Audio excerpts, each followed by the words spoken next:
Assalamualaikum warahmatullahi wabarakatuh.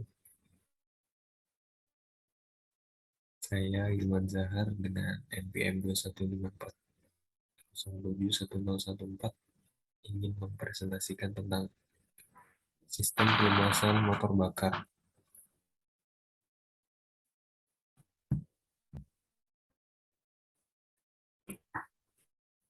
Kemudian di sini terdapat pengertian pelumasan.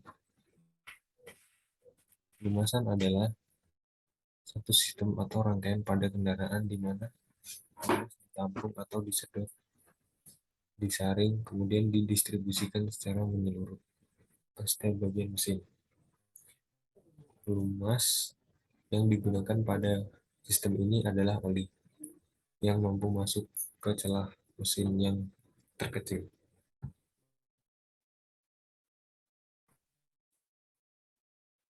Kemudian di sini ada tujuan pelumasan. Pelumasan yang dilakukan pada mesin bertujuan untuk yang pertama adalah menyerap dan memindahkan panas. Yang kedua sebagai penyekat lubang antara toraks dan silinder sehingga tekanan tidak bocor dari ruang pembakaran. Yang ketiga sebagai bantalan untuk meredam suara berisik dari bagian-bagian yang bergerak. Yang keempat melenyapkan gesekan, keausan, dan kehilangan daya. Jenis sistem pelumasan mesin. Di sini dapat dibagi menjadi 4. Dalam sistem ini, pompa oli menyuplai oli ke panci percik atau splash pan yang terletak di bawah poros engkol. Pada saat batang toraks berputar atau sendok skop pada ujung batang terendam ke dalam lautan panci percik untuk mengambil oli. Kita bisa lihat seperti gambar di samping. Oli yang terpercik akan melumasi bagian-bagian yang bergerak di sekitarnya. Bagian lainnya dilumasi oleh percikan oli yang terkumpul dan dengan gaya berat mengalir melalui saluran oli. Bagian atas silinder, piston, dan pena piston lebih banyak dilumasi oleh kabut dari percikan itu sendiri. Kabut-kabut ini ditimbulkan oleh putaran dari batang piston. Sistem percik harus memiliki yang pertama batas oli yang tetap dan tepat di dalam panci oli. Yang kedua, oli yang sesuai untuk percikan yang baik.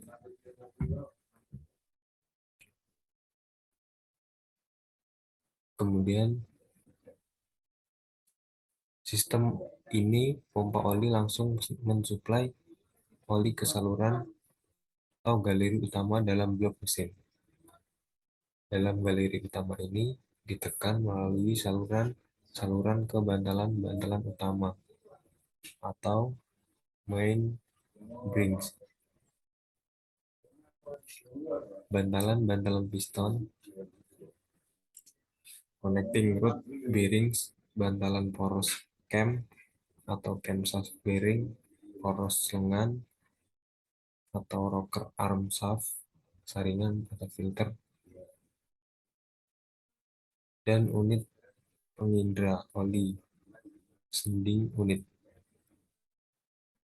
Keluarnya oli dari dalam bantalan-bantalan menghasilkan kabut yang melumasi dinding silinder atas piston dengan pena piston.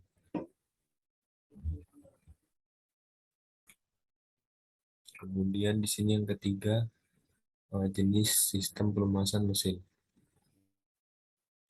terbagi menjadi 4. Seperti yang bisa dilihat pada gambar di samping. Sistem tekanan penuh atau circulation splash system.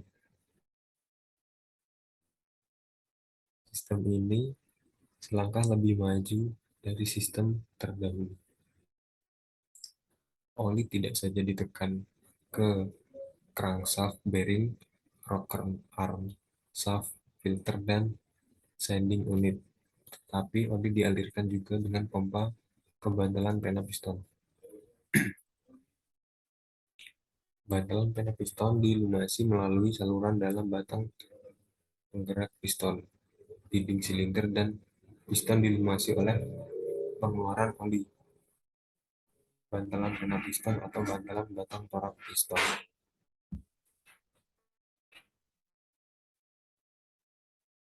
Kemudian yang keempat, jenis sistem pelumasan mesin.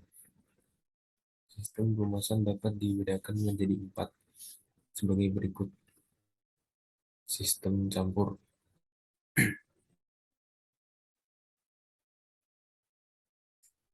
Sistem ini dapat ditemukan terbatas pada kendaraan sepeda motor dua langkah jenis skuter.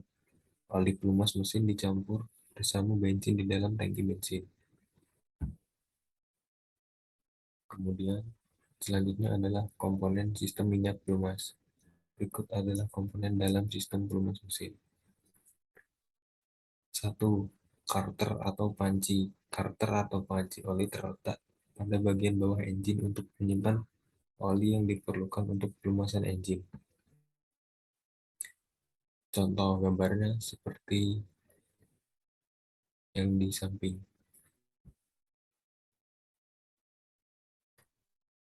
Yang kedua, komponen sistem minyak pelumas atau penutup oli. Sebuah benda yang sederhana tetapi sangat berguna pada suatu mesin. Sebuah tutup pengisi oli ketika dibuka menyediakan sebuah ruangan kemungkinan oli dapat dimasukkan ke dalam engine.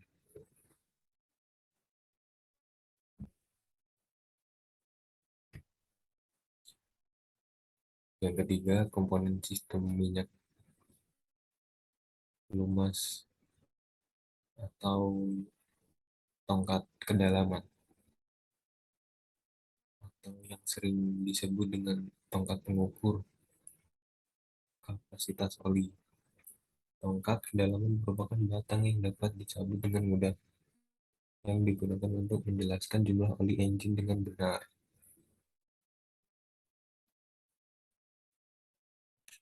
Kita bisa lihat seperti gambar di samping.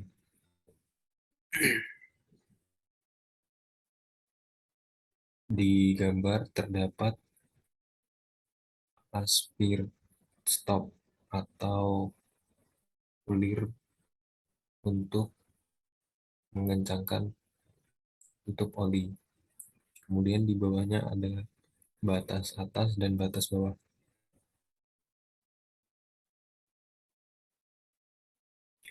Untuk oli sendiri tidak boleh atau tidak boleh kurang pada garis batas bawah, harus lebih.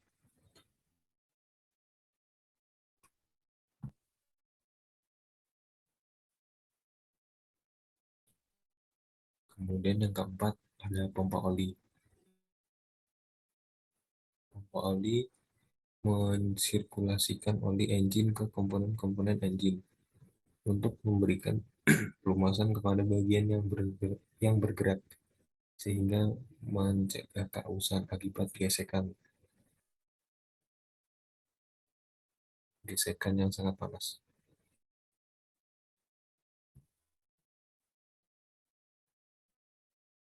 Yang kelima, katup pembebas tekanan oli.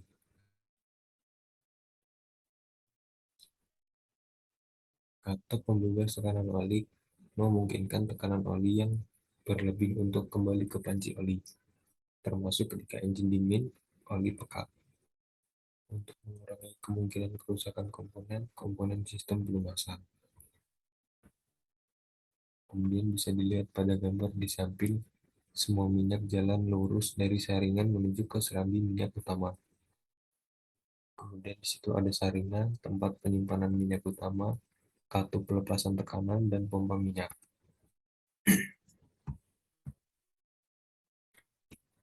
Dan yang keenam adalah saringan oli.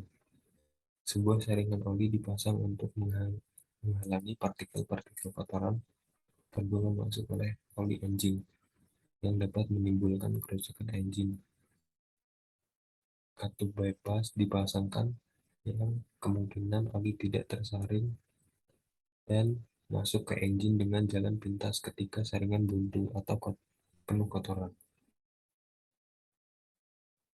Kemudian di samping ada gambar saringan oli yang sudah dipisahkan dan terdapat sebuah komponen berikut.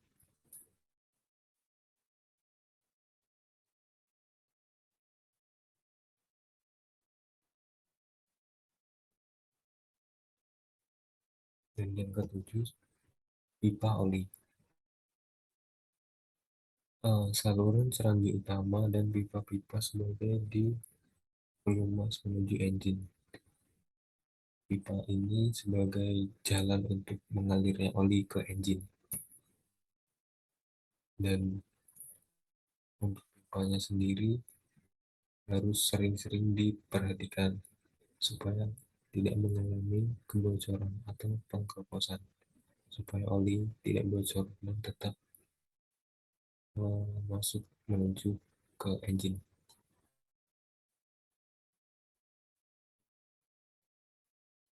Dan yang ke-8 adalah indikator. Nah, indikator sendiri biasanya berada di speedometer atau di tempat yang sering terlihat oleh driver atau pengendaranya. Nah, indikator tekanan oli dirancang untuk memberi sebuah peringatan jika tekanan oli pelumas turun di bawah tekanan yang diperlukan untuk kerja engine yang efektif.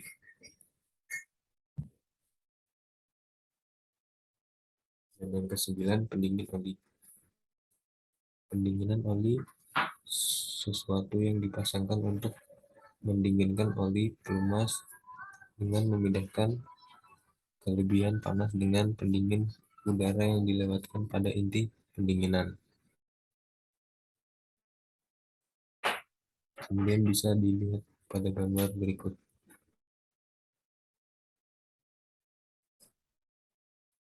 Dan yang ke-10 adalah katup ventilasi ruang engkol atau positive crankcase ventilation atau PCV. Katup ventilasi ruang engkol atau positive crankcase ventilasi PCV dirancang untuk membuang kebocoran asap yang dihasilkan oleh pembakaran-pembakaran yang masuk ke ruang engkol. Asap ini dihasilkan karena tekanan pada engine yang meningkat, dihasilkan karena kebocoran pada part oli pada silinder. Dan di samping terdapat gambar udara yang disaring masuk ke mesin, kemudian udara yang berkontaminasi dibakar di kamar pembakaran atau di dalam ruang silinder, kemudian katup PCV-nya, tongkat ukur tertutup, dan kekosongan pipa memindahkan udara yang terkontaminasi. Kemudian di bawahnya ada separator atau pemisah minyak.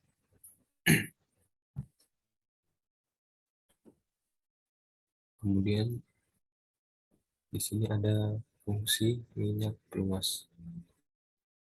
Untuk fungsinya sendiri, minyak atau oli yaitu cairan pelumas yang membentuk minyak film untuk melapisi komponen-komponen logam yang bergerak dan bergesekan sehingga dapat mencegah keharusan. Pendinginan pada komponen-komponen yang bergerak dan menghasilkan panas dari gesekan dua benda tersebut. Pembersih kotoran yang dihasilkan dari gesekan komponen-komponen logam. Dan yang keempat, preparat yaitu dengan menghasilkan sebuah sel atau penyekat sehingga dapat mencegah terjadinya kebocoran gas atau blow by gas antara piston dan dinding silinder. Dan yang kelima, pencegah karat pada komponen-komponen logam. Kemudian di sini terdapat syarat oli pelumas. Syarat sebuah oli dapat dijadikan sebagai sebuah pelumas atau sebagai berikut. Yang pertama, daya lekatnya baik. Kedua, titik nyalanya tinggi, tidak mudah menguap, titik bekunya rendah, dan yang terakhir mudah memindahkan panas.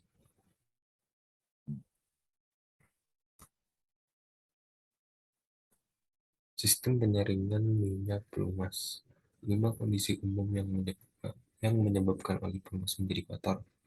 Yang pertama adalah kotoran karbon dari permukaan, debu dan kotoran yang terbawa masuk oleh udara atau bahan bakar. Bagian yang halus dari logam merupakan hasil dari kausan yang tercampur dalam oli. Gas pembakaran yang bocor melalui ring piston ke dalam ruang ekol atau blue pipe. Kemudian yang terakhir adalah kondensasi atau pengembunan air dari udara.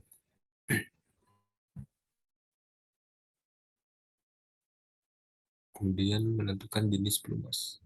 Pada saat kita menggunakan indik oli atau daftar pelumas, kita akan temukan beberapa hal seperti berikut.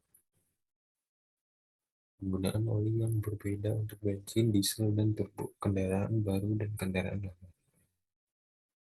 Kemudian yang kedua adalah perbedaan oli transmisi untuk kendaraan ringan dan berat. Beberapa oli transmisi dapat digunakan untuk oli gardan, tetapi bukan dan jenis anti-slip atau LSD limited slip diferensial yang diperlukan oli khusus.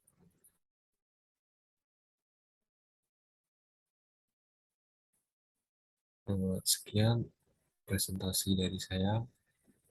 Saya ucapkan terima kasih. Wassalamualaikum warahmatullahi wabarakatuh.